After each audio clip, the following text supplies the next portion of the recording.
Good morning. পূর্বাজ লাইফস্টাইলে সবাইকে স্বাগত জানাচ্ছি। আশা করি আপনারা সকলে ভালো আছেন, আমিও ভালো আছি। তো আজকে হচ্ছে গিয়ে বুধবার, আর এখন বাজে হচ্ছে 11:15। তো সকাল থেকে একটা পর্ব শেষ করলাম, যিশুকে খাবার করে দিয়ে তারপরে গেছিলাম চান করতে। খাবার মানে জল খাবার করে দিয়ে গেছিলাম, তারপরে আমি এসে পুজো টুজো করে তারপরে এই এখন একটুখানি চা জল খাবার খেলাম। আর ডাক্তার সাহেব তো সকালবেলায় বেরিয়ে গেছে সে নার্সিংহোমে। তার কালকে কটায় ফিরেছে জানেন? রাত্রে তখন 1:30 বাজে। এসে তারপরে খেলো, আবার কফি করে দিলাম, কফি খেলো, দিয়ে আমরা শুতে গেছি যখন তখন প্রায় 2:30। আবার আজকে ভোরবেলা 5টার সময় অ্যালার্ম দিয়ে রেখেছে জানেন। দিয়ে আমি শুনতে পাচ্ছি অ্যালার্ম বাজছে, মানে একটা ঘুমের ঘরে আছি তো বুঝতে পারছি। ও উঠলো, চান করলো, পুজো করলো, সব করে টোরে তারপরে বেরিয়ে গেছে। খেয়ে জলখাবার কি খেয়েছে বলতে পারবো না, কারণ বিস্কুট খেয়েছে হয়তো, খেয়ে টেয়ে বেরিয়ে গেছে। ওই এক পাগল মানুষ জানেন। কালকে না কবে বললো জানো, কালকে না তার আগের দিন বলে যে এরকম লিফট আছে কিন্তু ও সিঁড়ি দিয়ে উঠতে গেছে। কাজ হচ্ছে তো নার্সিংহোমে, এবারে সিঁড়ি দিয়ে তড়িঘড়ি উঠতে গেছে, গিয়ে বোধহয় পা স্লিপ করেছে না হোঁচট খেয়েছে, কি একটা বললো যেন, দিয়ে মোবাইলটা পকেট থেকে পড়ে গেছে মাটিতে। আর ও এমনভাবে হুমড়ি খেয়ে পড়েছে যে আরেকটু হলে ওর বুকের পাঁজরায় লাগতো, বলে খুব জোর আমার লাগতো জানো তো। আমি বলি লজ্জাও করে না বলতে, হ্যাঁ বুকের পাঁজরা ভেঙে টেঙে এতক্ষণে পড়ে থাকতে, বলে হ্যাঁ আমার খুব বড় একটা অ্যাক্সিডেন্ট হতো। আমি বলি তোমার কি এতটুকু লজ্জা নেই, তুমি আবার বলছো এরমভাবে? তা হাসছে, না এই কাজটা হয়ে যাক আর হাত দেবো না। বলি হ্যাঁ সে তো আমি তোমায় যেদিন থেকে বিয়ে করেছি সেই দিন থেকে আমি কথাটা শুনে যাচ্ছি, আমার আর ওসব নিয়ে আর কোনো চিন্তা নেই, ভাবনা নেই, আর কিচ্ছু নেই, তুমি যা ইচ্ছা করো যাও। বলে আবার সকালবেলায় উঠে আবার চলে গেছে কাজে। তো যাই হোক, রান্নাবান্না এখনও শুরু করিনি, একটা পর্ব পার করছি। সকালে জলখাবারের পর্ব পার করলাম, তারপরে এইসব ফোনের যেখানে সব জায়গায় তো আর বেরোতে পারি না, যেতে পারি না, মেসেজ করছি তাদের সঙ্গে যোগাযোগ করছি, অনেক কাজ থাকে করে টোরে এইবারে ওই দুধটা ফুটাবো, ফুটিয়ে এবার রান্নাবান্না করবো আর কি, বুঝলেন তো। তো যাই হোক, ওই দেখুন আপনাদের সঙ্গে কথা বলছি আবার মেসেজ করছে কে। যাই হোক, চলুন আপনারা আমার সঙ্গে থাকুন, দেখতে থাকুন। আজকের দিনটা এখান থেকে শুরু করলাম, তো চলুন। হ্যাঁ, আজ এত দেরি হয়ে গেছে গো রান্না করতে, 1:30 বাজতে যায় জানেন, এখনো কত রান্না বাকি। ছেলের সঙ্গে গল্প আর করে যাচ্ছি, হুল্লোড় করে যাচ্ছি, হাসি মজা এইসব করতে করতে না আজকে দেরি হয়ে গেছে। ঘড়ির দিকে তাকিয়ে দেখি ও মা কখন 1:30 বেজে গেছে জানেন। তো চলুন, রান্না হয়ে গেছে, কিন্তু ব্যাপারটা হচ্ছে আমি আজকে একটুখানি মুড়ি ঘন্ট করছি। অনেক দিন ধরেই মানে ডাক্তার সাহেব যে সেই কাতলা মাছের মুড়োগুলো এনেছিল সেগুলো রেখে দিয়েছিলাম। হ্যাঁ, এটা ওটা করব এইসব নানা চিন্তা করে আর হয়ে ওঠেনি। তারপরে কালকে আমি ওকে বলছি যে কালকে তো তোমাকে মাছ করে দেবো আর আমি একটুখানি মুড়ি ঘন্ট বানাবো। তা বলে, তা ডাক্তার সাহেব আমার পিছনে লাগছে খেতে খেতে সমানে, মুড়ি ঘন্ট সেটা কি? হ্যাঁ, মুড়ি দিয়ে ঘন্ট এরকম করে পিছনে লাগছে আমার।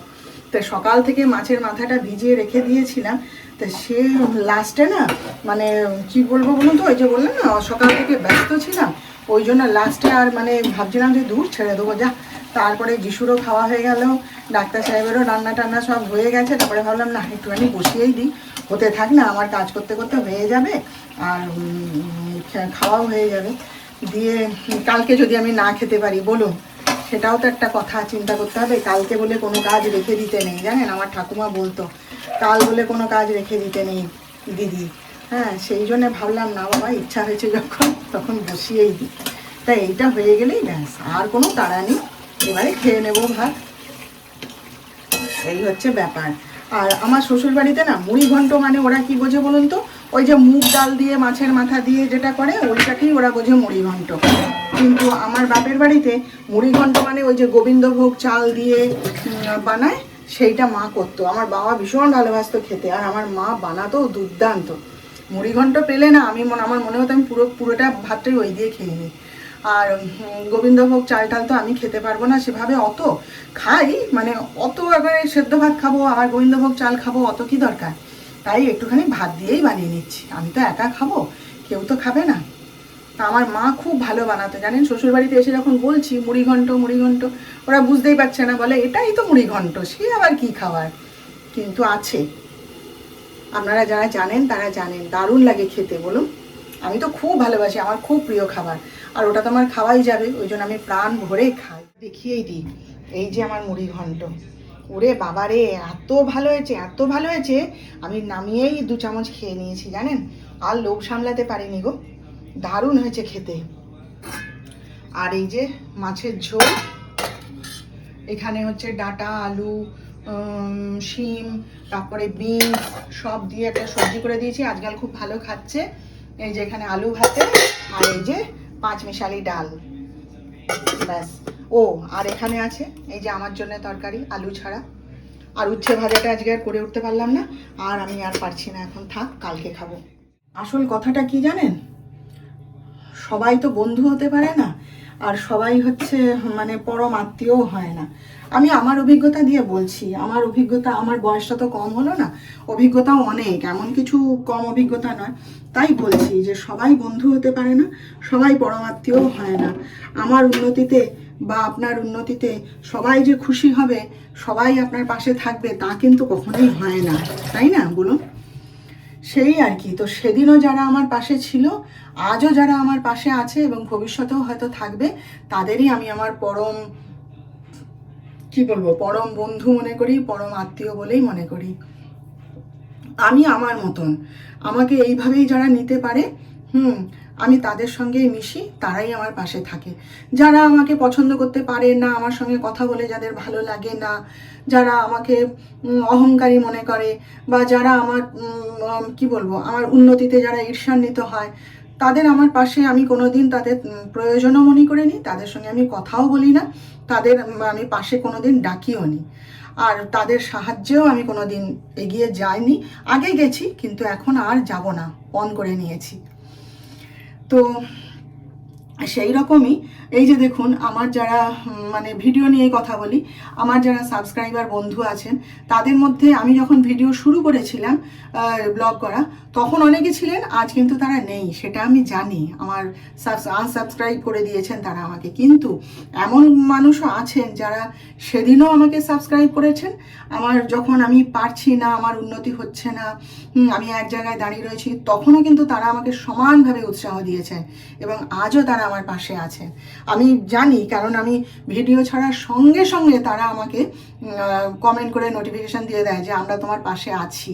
হ্যাঁ, যখন আমি পারছিলাম না, আমার মন খারাপ হয়ে যাচ্ছে যে দূর, এভাবে হবে না, এত কাজের মাঝে একটুখানি উৎসাহ পাই, আনন্দ হয়, সেই জন্য একটুখানি ভিডিও করি, তখনও কিন্তু আমার উন্নতি বন্ধ হয়ে গেছিলো, কিন্তু তারা সমানভাবে আমাকে উৎসাহ দিয়ে গেছে, আমাকে কিন্তু তারা ছেড়ে যায়নি। আমার এটা মানে কি বলবো, আমার ভীষণভাবে এটা আমার মনে লেগেছে, আমি মনে রাখবো এটা সারা জীবন, আর তাদেরই আমি আমার পরম বন্ধু বলে মনে করি, বুঝলেন তো?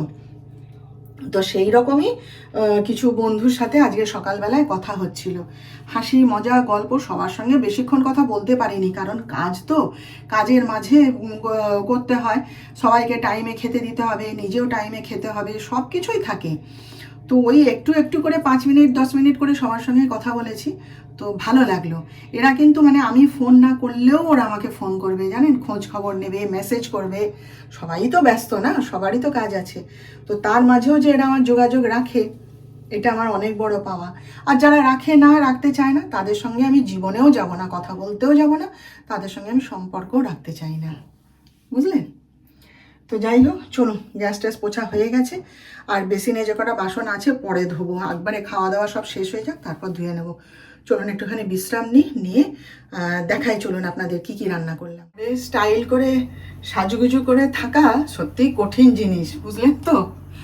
এই যে শাড়িটি পরেছি, পরে একটু মানে সাজুগুজু করছি আর কি, ব্যাস সঙ্গে সঙ্গে কণা বলছে, মামি গ্যাস শেষ হয়ে গেছে আর রুটিগুলো করতে বাকি আছে, ব্যাস এবার এখানে রান্নাঘর, আর গ্যাস থাকে সেই দিকে, সেই পুরনো বাথরুমের কাছে, সেইখানে রেখে দিয়েছে ডাক্তার সাহেব, হ্যাঁ, যে না, 2টো গ্যাস সিলিন্ডার একসাথে রাখা যাবে না পাশাপাশি। এবার সেইখান থেকে এইখানে টেনে আমি আনবো কি করে বলুন? এরা যদি বাড়ি থাকে তাহলে এনে দেয়, এবার আমি আনবো কি করে? দিয়ে আমার ছেলে আবার একটা সেই সিলিন্ডার বসিয়ে গড়িয়ে গড়িয়ে নিয়ে আসার এরকম একটা কিনে দিয়েছে, জানেন, স্টিলের, খুব সুন্দর।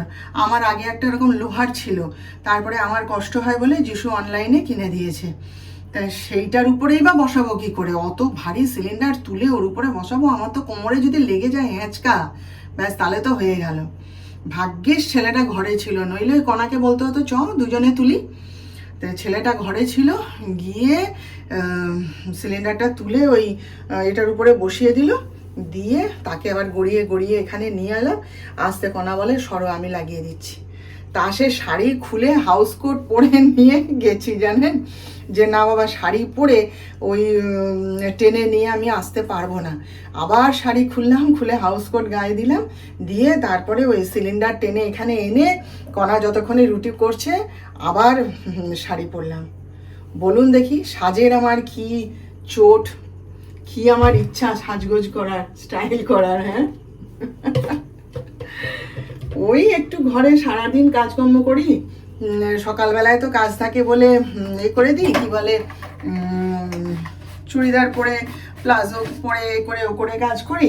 দুপুরবেলাটা একটু নাইটিটা পরি চান টান করে উঠে, তা সন্ধ্যাবেলায় ভাবলাম একটু সেজে গুজে থাকি, নিজেরও নিজেকে দেখতে ভালো লাগে, আর ওই যে বললাম ঘরে লোকজন এলে তাও ভালো লাগে। তা সে আমার ঘরে শাড়ি পরা নাকচ করে দিয়েছে, জানেন তো। না না না, আমার ইয়ে থেকে শুরু করে, শাশুড়ি থেকে শুরু করে আমার ছেলে পর্যন্ত, না না না, ঘরে অত শাড়ি পরে করতে হবে না, তুমি যেমন আছো তেমনি থাকো, তো মাঝে মধ্যে পরবে, এই হচ্ছে ব্যাপার, বুঝলেন। তো চলুন একটু চা খেয়ে নিই, চাটা করি। ভাগ্যিস কণা গ্যাসটা লাগিয়ে দিয়ে গেল, কণা থাকতে থাকতে হলো, কণা আর যিশু ঘরে থাকতে থাকতে হলো।